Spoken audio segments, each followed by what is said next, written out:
This sonata, especially that movement. In fact, music in general is a horrid thing. What is it? I don't know. What is music? What does it do to us? And why does it do to us what it does? People say that music has an uplifting effect on the soul. What rot. It isn't true. It's true that it has an effect. It has a terrible effect on me, at any rate. But it has nothing to do with any uplifting of the soul. Its effects on the soul is neither uplifting nor degrading. It merely irritates me. Music makes me forget myself, my true condition. It carries me off into another state of being, one that isn't my own. Under the influence of music, I have the illusion of feelings I don't feel, of understanding things I don't understand, being able to do things I'm not able to do. Music carries me instantly and directly into the state of consciousness that was experienced by its composer. My soul merges with his, and together with him I'm transported from one state of consciousness into another. Yet, why this should be, I've no idea. I mean, take the man who wrote the Kreutzer Sonata, Beethoven. He knew why he was in that state of mind. It was that state of mind which led him to perform certain actions, and so it acquired a special significance for him, but none whatsoever for me. And that's why this kind of music is just such an irritant. Don't just sit there nodding your head as if you agree with me. I know what you're thinking. You're all the same. You too. Yes. Unless you're a rare exception, you see things the way I used to. The way I did back then. Before the episode. No, I say, forget that. No, I'm sorry, but the fact is, it's horrible, horrible, horrible. It's no good.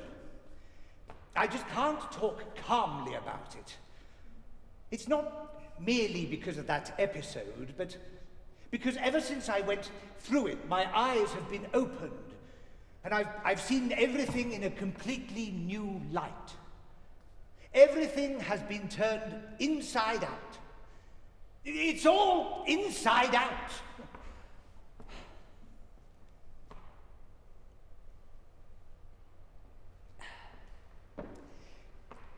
If you want to know, well, here it is. How and when it all began. The sequence of events that led up to that episode of mine. It started shortly before my 16th birthday. I was still at grammar school then. My older brother was a first-year student at university, and yet I had no experience of women. But like all the wretched boys of our social class, I was no longer innocent. I was already corrupted, both in my imagination and in reality, but I had still not taken the final step. In my lovely way, I was going from bad to worse, but so far I had not laid my hands on any other human being.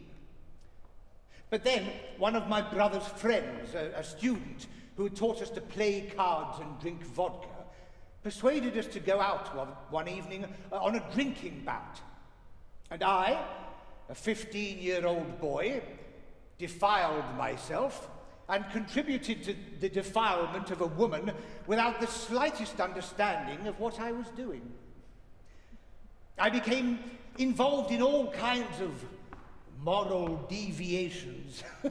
My God, the memory of all my filthy acts. I was wallowing in the slime of debauchery, and at the same time looking for girls who might be pure enough to be worthy of me. I rejected a lot of them because of that, because they weren't pure enough. But at last, I found one who seemed perfect. And this time it all clicked together. My state of mind, her dress, and the boat trip. And it worked. 20 times before it hadn't worked, but now it did.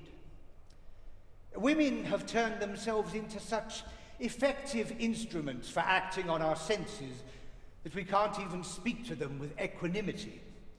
No sooner does a man go near a woman that he falls under her spell and loses his head.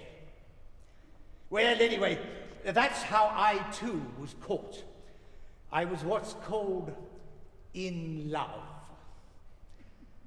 It wasn't just that I thought that she was the acme of perfection. During the time I was engaged to her, I thought I was the acme of perfection too. After all, there's no good-for-nothing who, after looking round for a bit, can't find other good-for-nothings worse than himself in certain aspects, and thus find a reason for pride and self-congratulation.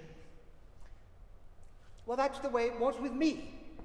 I wasn't marrying for money. Material interests weren't involved, as they were for the majority of my friends, who were getting married for the sake of either money or connections. I was rich, she was poor.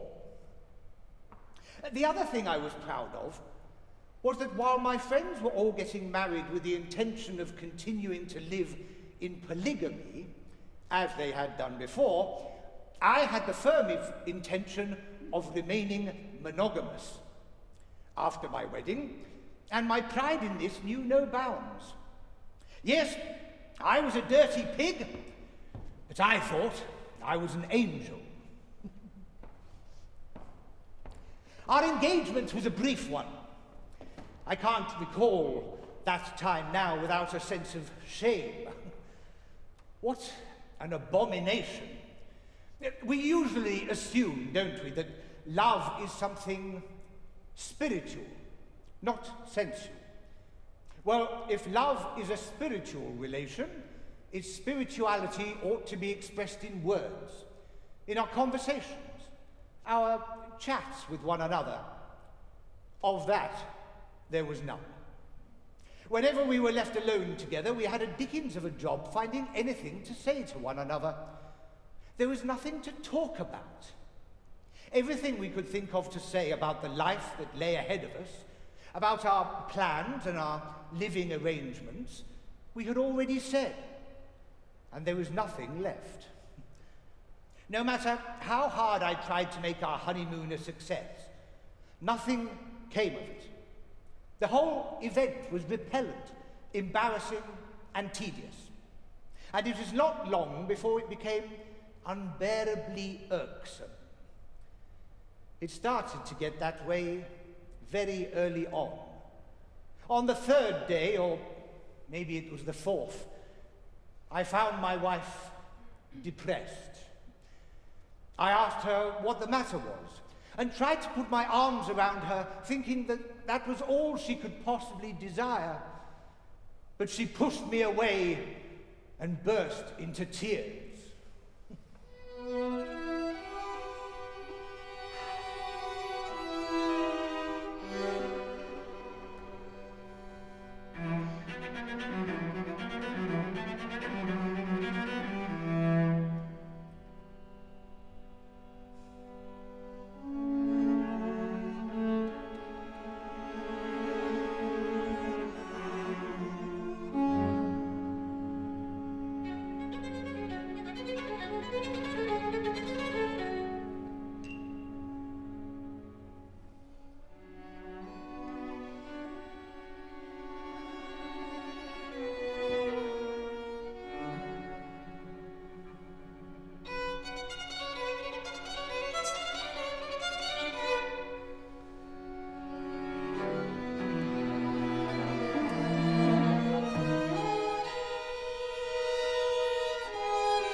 She felt depressed. Her worn-out nerves had given her an insight into the truth about the vileness of our relationship, but she couldn't express it. I continued to question her, and she told me she was missing her mother. Somehow, I suspected that wasn't really true. I began to reason with her, but she immediately flew into a temper and said she could see I didn't love her.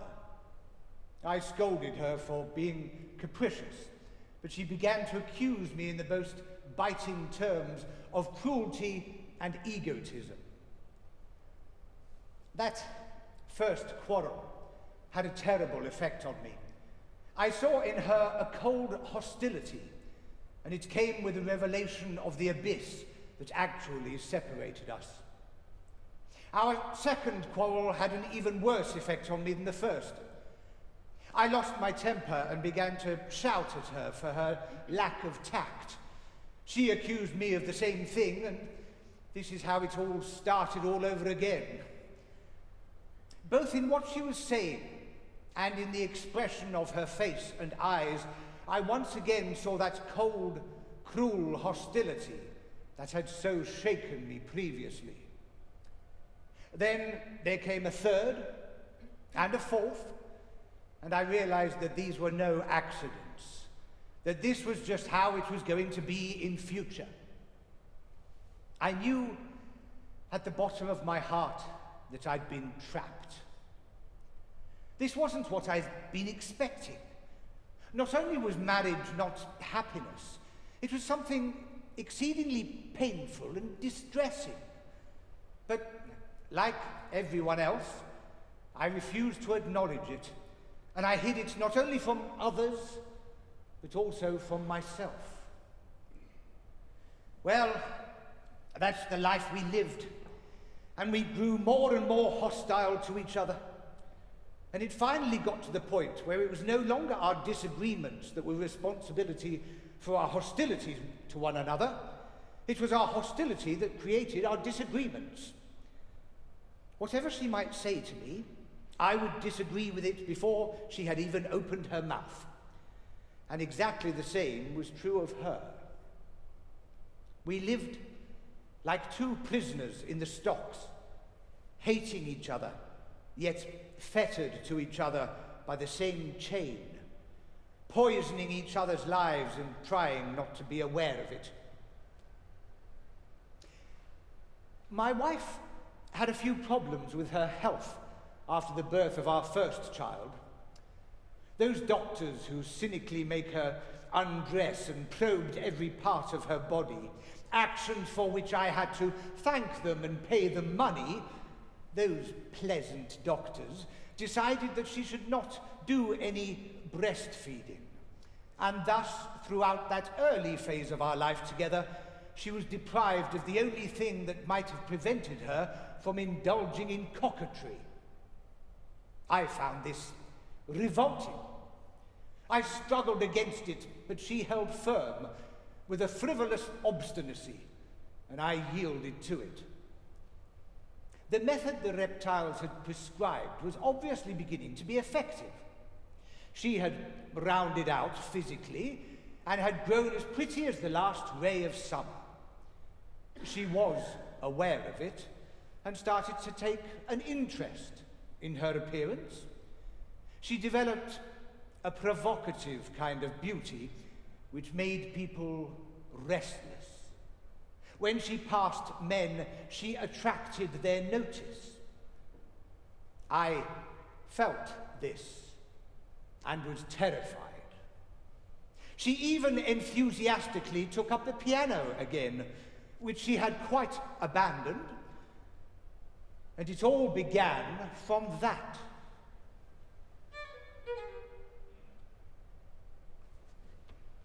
Yes, that man made his appearance. He was a worthless man. He was a musician, a violinist, not a professional, but a semi-professional, semi-society man, with moist almond-shaped eyes, red smiling lips, a small waxed moustache, hair done in the latest fashion, and an insipidly pretty face. He was what women call not bad looking. There was an affected external gaiety in his manner. That manner, you know, of speaking about everything in allusions and unfinished sentences, as if you knew it all, remembered it, and could complete it yourself. He and his music were the real cause of it all.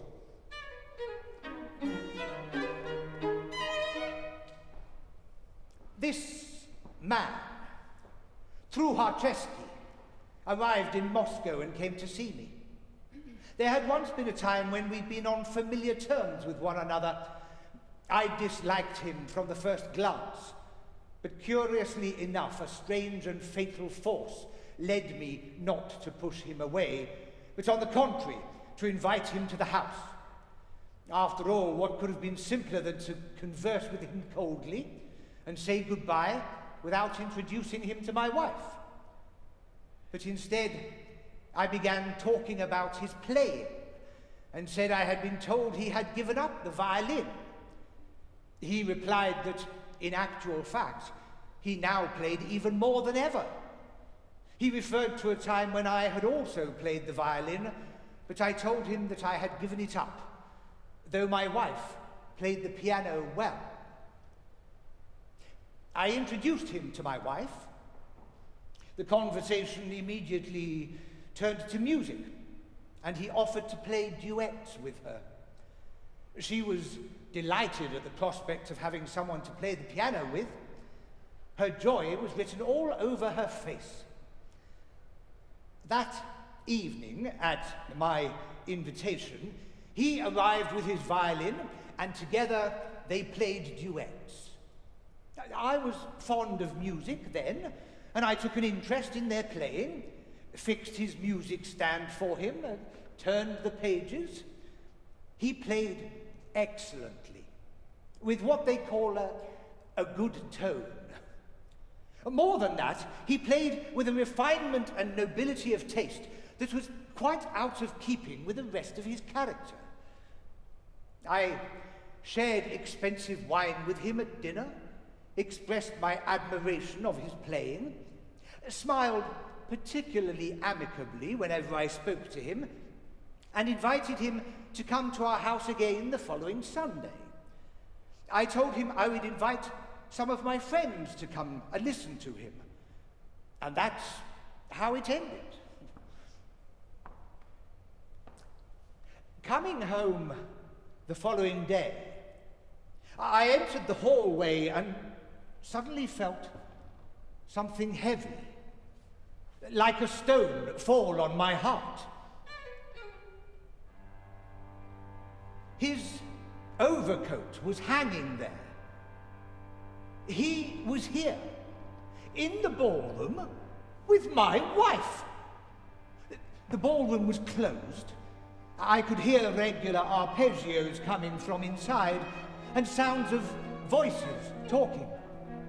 I listened, but couldn't make out what they were saying. It was obvious that the piano playing was meant to drown out their voices, and perhaps their kisses too.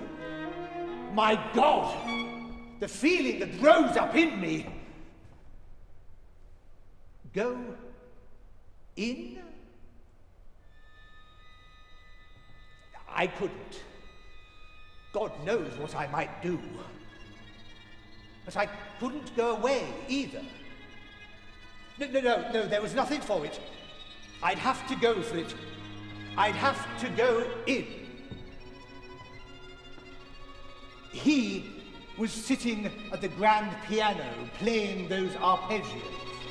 She was standing in the curve of the piano looking at some music scores. How nice that you're back. We can't decide to play what to play on Sunday, she said, in a tone that she wouldn't have used if we'd been alone. This, together with the fact that she said we, meaning the two of us, made me furious. I greeted him in silence. What I wanted to do was shout at him and turn him out of the house. But once again, I felt I had to be nice to him, affable to him. All that day, I couldn't say a word to my wife. I couldn't. The mere sight of her aroused such hatred in me that I even frightened myself.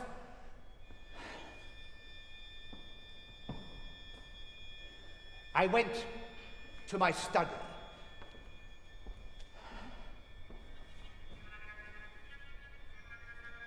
She never came into my room anymore, particularly at this hour. I sat there for a while, fuming with anger.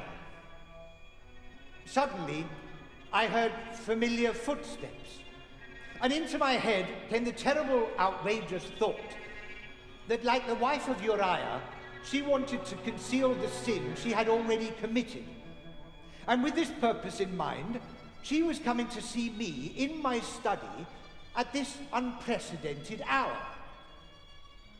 Can she really be coming into my room? The footsteps came nearer and nearer. The door creaked, and there, in the doorway, was her tall, beautiful silhouette. "I see you're unhappy about me wanting to play duets on Sunday," she said. "I'm not in the slightest unhappy about it," I replied. "Do you think I haven't noticed?" "Well, I congratulate you for noticing. I haven't noticed anything, except that you're behaving like a flirt. Oh, if you're going to start swearing like a cabbie, I'd better go." "Go then. But just remember that if you don't think our family's good name is of any importance, I do. And it's not you I care about. You can go to hell for all I care. But our family's good name." "What? What did you say?" "Oh, just go, for God's sake, go." I don't know whether she was just pretending, or whether she really didn't have any idea what I was talking about. But she took offense and flew into a temper. "Yes, go on, insult me, humiliate me, drag my good name in the mire, and then claim I'm the guilty one," I said to her, but only inwardly. And suddenly I was seized by a feeling of rage towards her, more terrible than any I'd ever experienced before.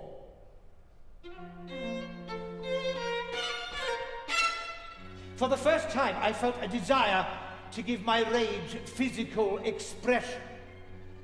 I leapt to my feet and approached her.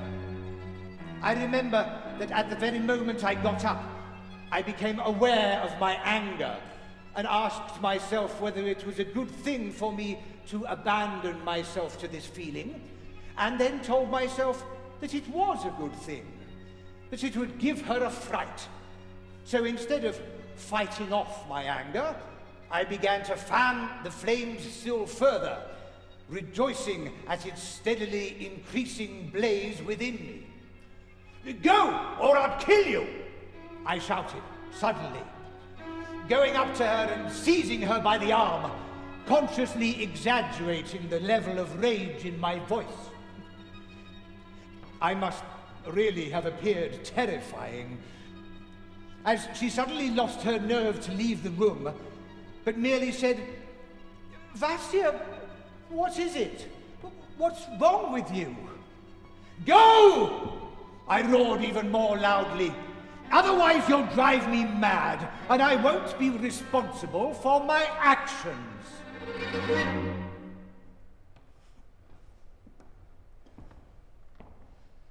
An hour later, the nurse came to me and told me my wife was having a fit of hysterics. I went to have a look. She was sobbing, laughing, unable to get a word out. Her whole body was trembling. She wasn't pretending, she really was ill. Toward dawn, she calmed down, and we had a reconciliation under the influence of the feeling to which we gave the name love.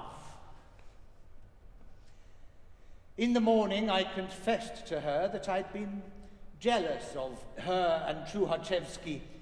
She wasn't at all embarrassed, but laughed most naturally.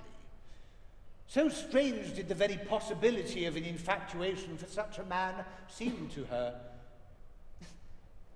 Do you really think that any woman with self-respect could feel anything for a man like that beyond the enjoyment of hearing him play? I tell you what, if you like, I'll never see him again. I won't even have him here on Sunday, even though all the guests have been invited now. You can write and tell him I'm not well, and that'll be that. The worst thing would be for anyone, especially him, to think that he's dangerous. And you know, she wasn't lying. She really believed what she was saying. By saying this, she was hoping to make herself feel contempt for him, and so protect herself from him. But she couldn't manage it. Everything was against her, particularly that damned music. So on Sunday evening, the guests arrived as invited. The dinner was, as dinners usually are, tedious and artificial.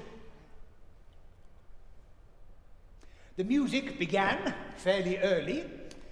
Oh, how well I remember the details of that evening.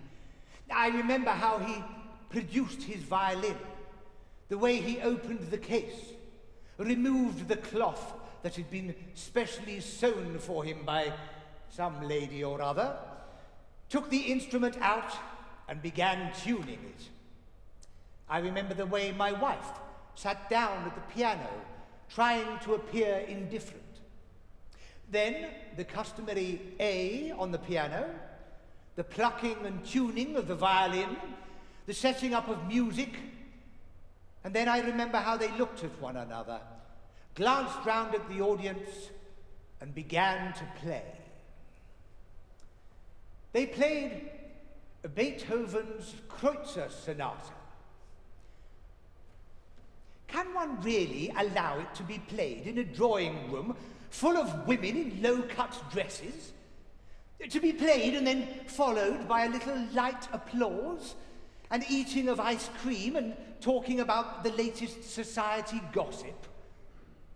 On me, at any rate, that piece had the most shattering effect. I had the illusion that I was discovering entirely new emotions, new possibilities I'd known nothing of before then.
The evening ended satisfactorily, and everyone went home.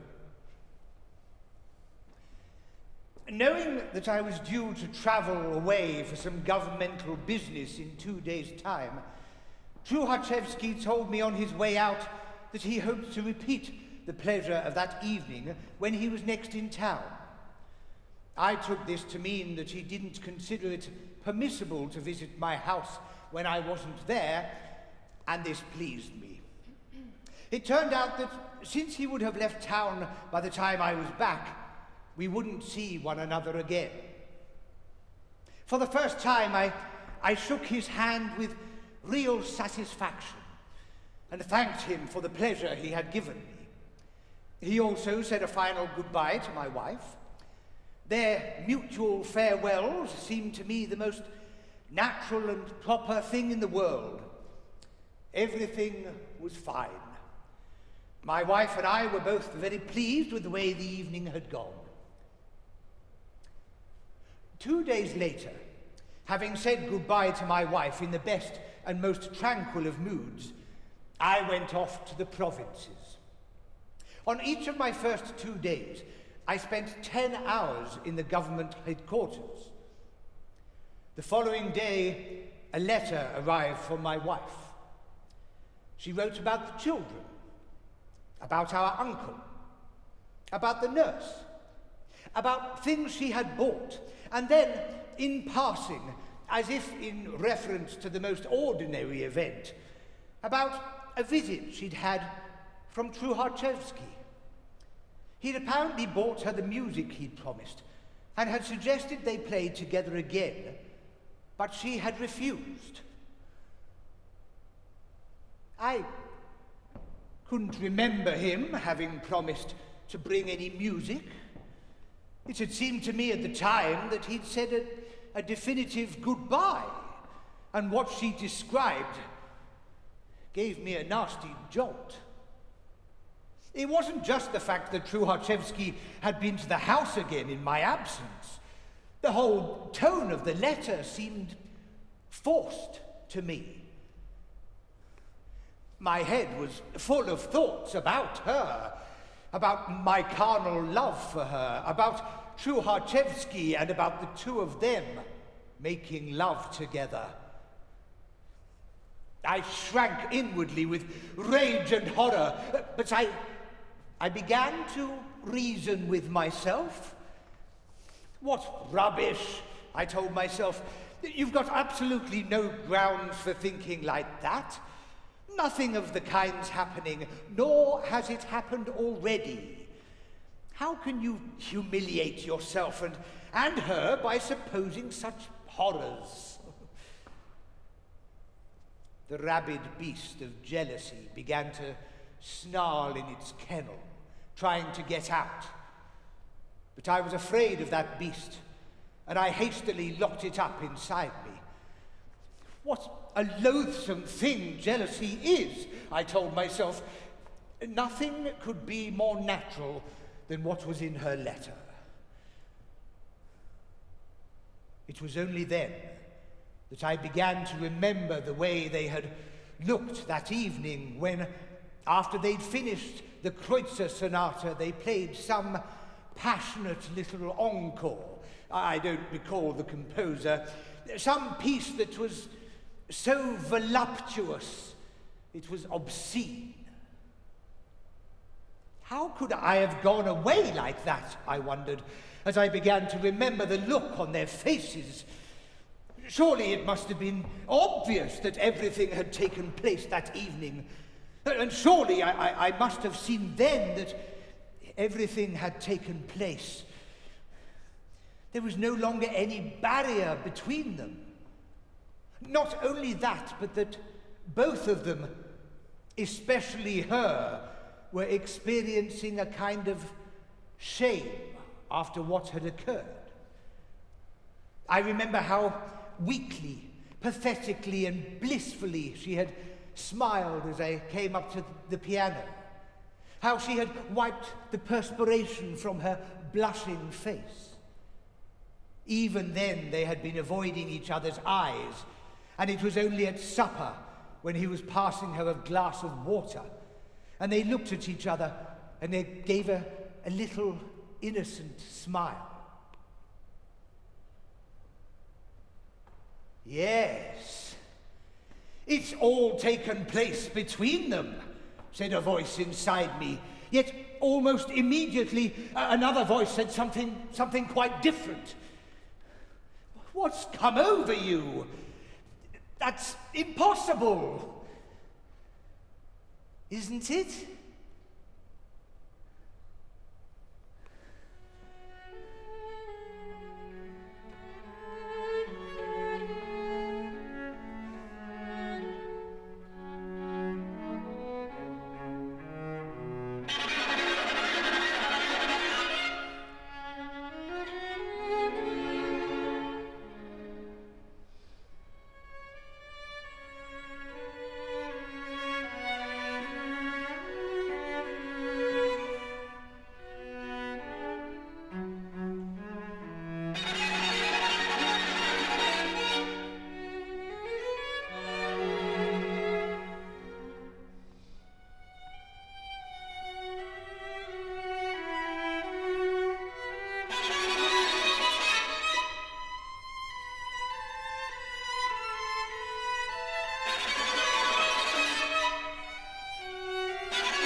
I didn't get any sleep that night, And at 5 in the morning, I decided I couldn't stand any more of this nervous tension, and I would go home immediately.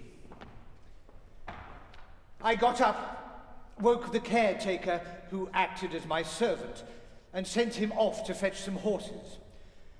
I sent a note to the council chambers saying I'd been called away to Moscow on urgent business and asking them to replace me with one of the other members. At 8 a.m., I got into a carriage and began my journey. Halfway through the journey, there occurred an event that delayed me. The carriage broke down and had to be repaired. This breakdown was very significant, as it meant that I missed the fast mail train and had to take the ordinary passenger service. So I got to Moscow not at 5 in the afternoon as planned, but at midnight. As soon as I got into the railway coach, I lost all control over my imagination. It began to paint for me in the most lurid fashion a rapid sequence of pictures, even more cynical than the last. They were all of the same thing, of what was happening there, in my absence, of her being unfaithful to me. I was consumed with rage, indignation, and a kind of strange, drunken enjoyment of my own hurt pride as I contemplated these pictures, and I couldn't tear myself away from them. Once, when I'd asked Truharchevsky's brother if he had ever been to brothels, he'd replied that a respectable man wouldn't go to some dirty, loathsome place where he might risk the risk of catching an infection, when it was always possible to find a respectable woman. And now, his brother had found my wife. At every station, I got out of the train in an attempt to take my mind off of it. I saw some men drinking in one of the station buffets, and I went in and ordered some vodka. I must think about it carefully, I said to myself. Is it really true, what I suspect, and is there really any reason for me to torture myself like this? I remembered the similar attack of jealousy I'd had previously. Yet every time it was a false alarm. That's probably the way it will be this time as well. Oh, how good that would be. Oh no, it's happened that way too often. This time it's going to be different, said a voice inside me, and it started again. When I finally reached my station, I was in such a state that I hailed a cab and set off home before realizing that I had forgotten all about my luggage. But I still had my ticket for the luggage. It was not worth going back.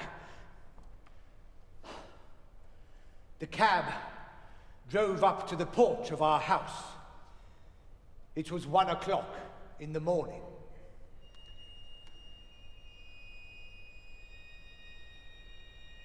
The lights were on in the ballroom and drawing room of our apartment.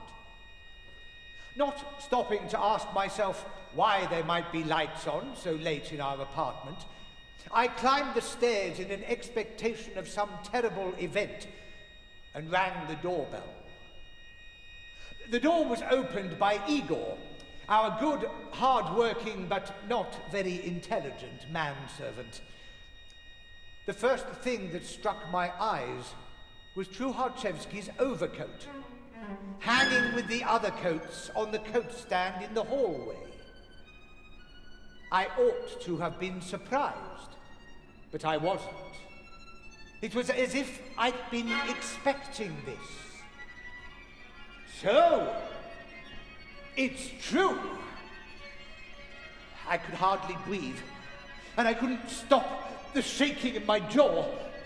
I almost burst out sobbing, but the devil inside whispered to me, "If you go and cry and be sentimental, they'll just part quietly.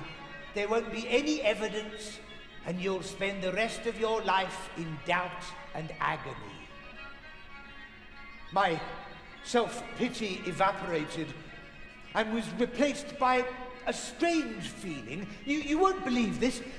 A feeling of joy. That now my suffering was at an end, and now I'd be able to punish her, get rid of her, give my hatred free rein. And indeed, I did give free rein to my hatred. I became a wild beast, a ferocious and cunning wild beast. I gave the tickets to Igor to fetch my luggage from the station. I felt an eerie sensation at being left alone and knowing what I had to do next. How I was going to do it, I didn't yet know. All I knew was now it had all taken place between them, that the fact of her guilt was now established beyond all question, and that now I was going to punish her and bring my relations with her to an end. I was seized by such self-pity that I could not keep my tears back. I am an honest man. All my life I've dreamt of family happiness. Never once have I been unfaithful to her. Yet look! 5 children, and she's kissing a musician because he's got red lips. No, she isn't human. She's a bitch, a repulsive bitch. Perhaps all those children that are considered mine were really sired by the manservants. And tomorrow I'd have arrived home and she'd have come out to greet me with her hair done in that special way and that twist of hers and those graceful, indolent movements. I saw in my mind the whole of her loathsome, attractive presence, and the wild beast of jealousy had completely taken possession of my shredded heart. What will the nurse think? And Igor? And poor little Liza? She already knows something. This brazenness, this lying, this animal sensuality which I know so well.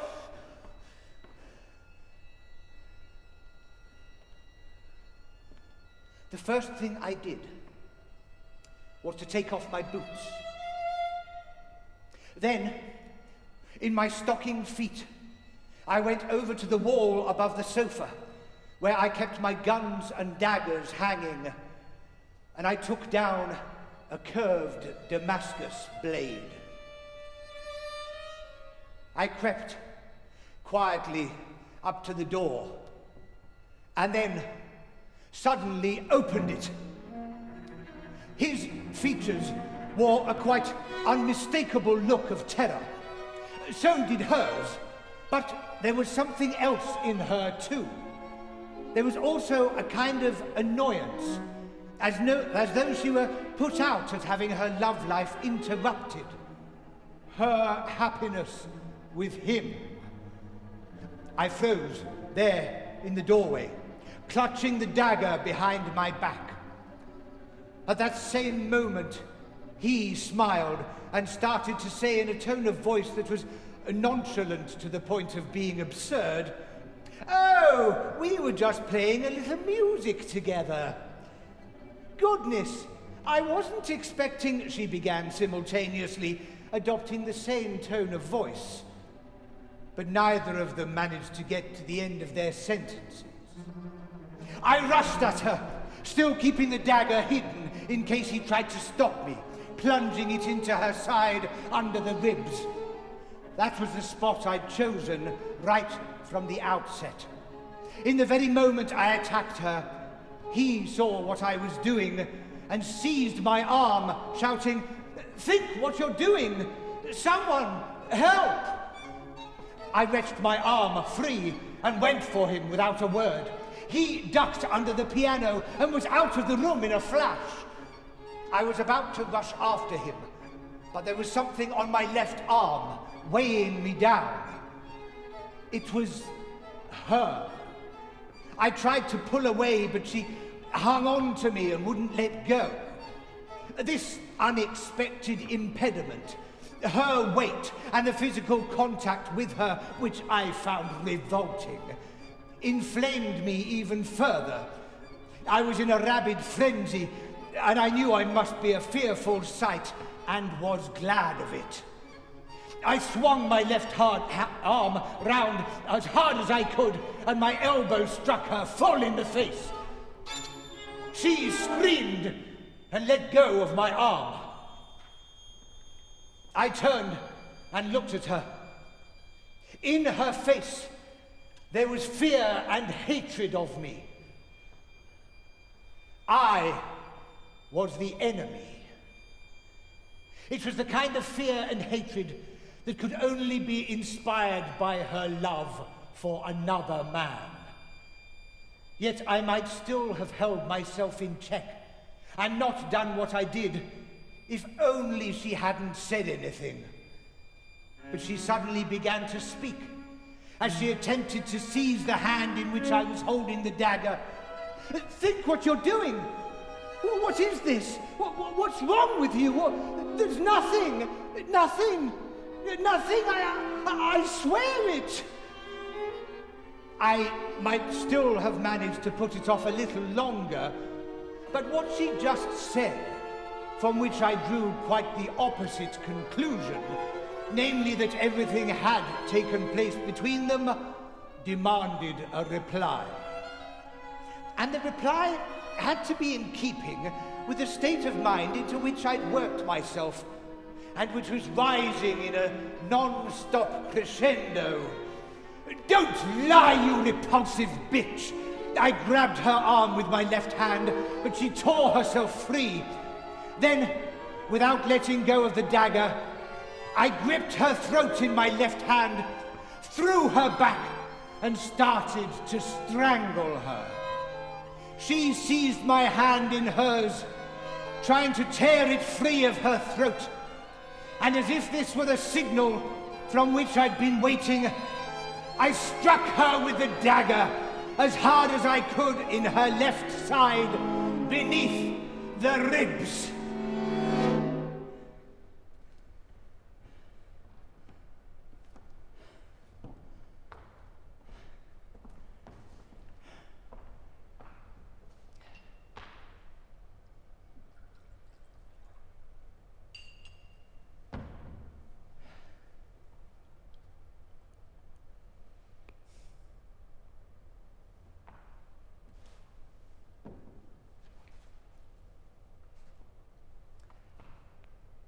When people tell you they don't remember what they did when they are in a mad fit of rage, don't believe a word of it. It's all lies. I remembered everything. And I've never ceased to remember it for 1 second. The more steam my rage built up, the more brilliantly the light of consciousness flared within me, making it impossible for me not to be aware of everything I was doing. I can't claim that I knew in advance what I was going to do, but I was aware of each action I took at the moment I performed it, and sometimes I think a little before. It was as if it had been arranged like this so I could repent, so I could tell myself I was capable of stopping if I wanted to. I knew that I was striking her with the dagger under the ribs, and that it was going to go in. At the moment I did it, I knew I was doing something horrific, something the like of which I had never done before, and that it was going to have terrible consequences. I remember the horror of that awareness even now, And putting two and two together, I think that once I'd stuck the dagger into her, I must have pulled it out again. I even have a dim memory of it, in attempt to set things right, to set right what I'd done and put a stop to it all. For a second, I stood without moving, waiting to see what would happen and whether everything was going to be all right again. She leapt to her feet and screamed, "Nurse, he's killed me!" I waited a little until she'd fallen down, and the nurse, with a scream of "Lord Almighty!" had run to her side, and only then I did throw the dagger down and stalk out of the room. I made my way along the passage, and after I'd told the maid to go and help, went into my study. What am I going to do now? I wondered, and immediately knew the answer.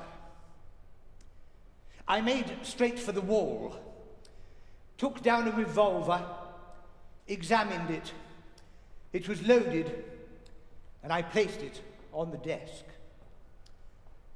Then there was a noise, and I saw Igor come into my room carrying the wicker trunk he'd fetched from the station, as if anyone needed it now. "Haven't you heard what's happened?" I asked him. "Tell the yard keeper to inform the police." He made no reply and went away. Then I sat down on the sofa. I sat there for a long time.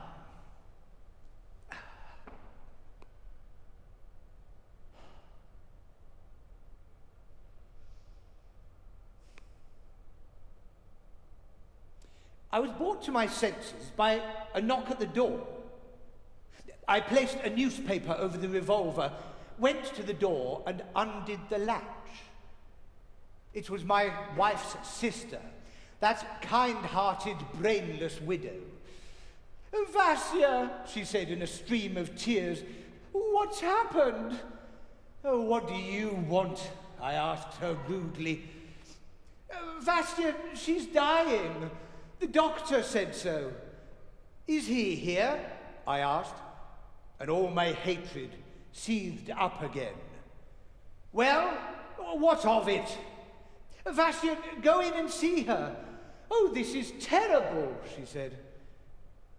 "Go in and see her," I said, phrasing the words in the form of a question to myself. I knew that I must go in and see her, that when a husband had murdered his wife, the correct thing was for him to go in and see her. If that's the correct thing to do, then I must go in. And if I have to, I'll still have time, I thought, considering my intention to end my own life. I followed my sister-in-law out. "Wait," I said to her. "I'll look ridiculous without boots. Let me at least put a pair of slippers on." I went up to her bedroom. I stood still on the threshold. Go into her," said my sister-in-law. "Yes, I expect she wants to confess," I thought. "Shall I forgive her?" "Yes, she's dying, and so she can be forgiven," I said to myself, trying to be magnanimous. I went in and walked right up to her. She looked at me with difficulty. She had a black eye, and she said haltingly, "You've got what you wanted. You've killed me." And through all her physical suffering, her nearness to death even, I saw displayed on her face the same inveterate look of cold animal hatred I knew so well. "Even so, I won't let you have The children, my sister will look after them. The thing I thought most important, the question of her guilt, her unfaithfulness, she didn't even seem to think worth mentioning.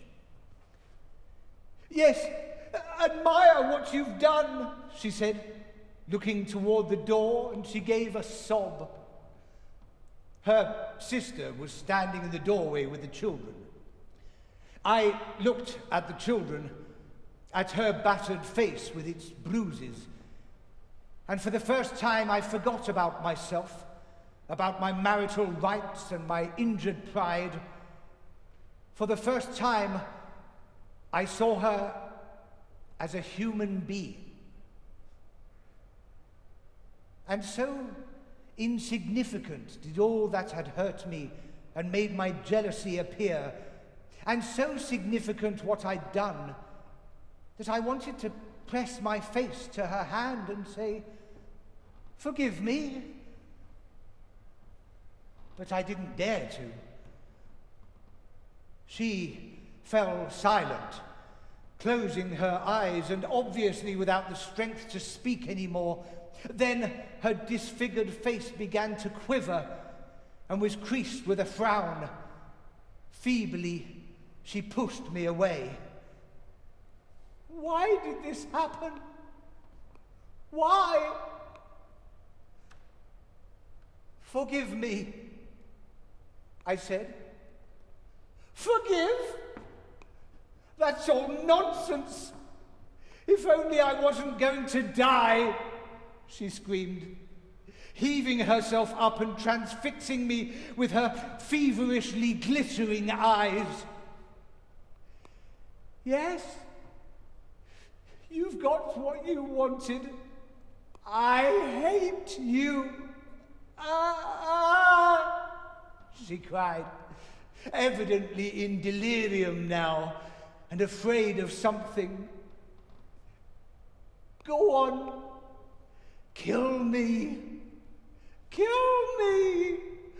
I'm not afraid. Only kill all of us. All of us. Him too. He's gone. He's gone." After that, her fever became continuous. She couldn't even recognize me anymore. At noon, she died.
They took me to the police station and then to the prison.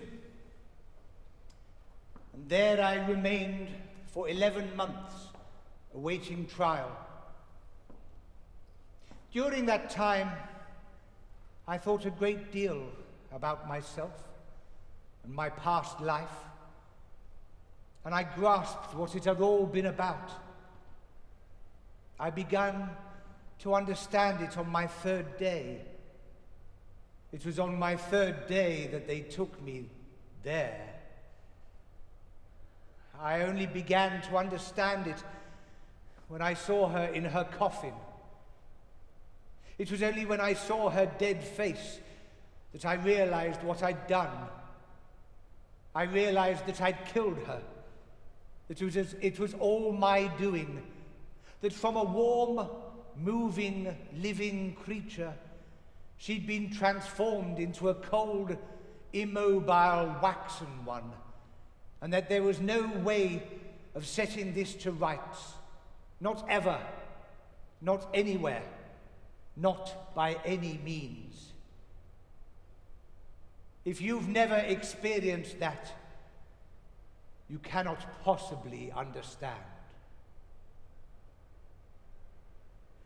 At my trial, they decided I was a wronged husband who'd killed his wife in order to defend his outraged honor. That's the way they put it in their language. So I was acquitted.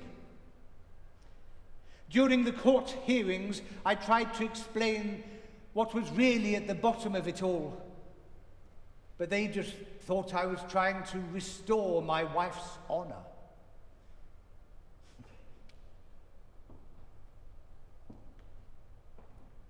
Yes, if only I had known what I know now, I should never have married her. Never. Not for anything.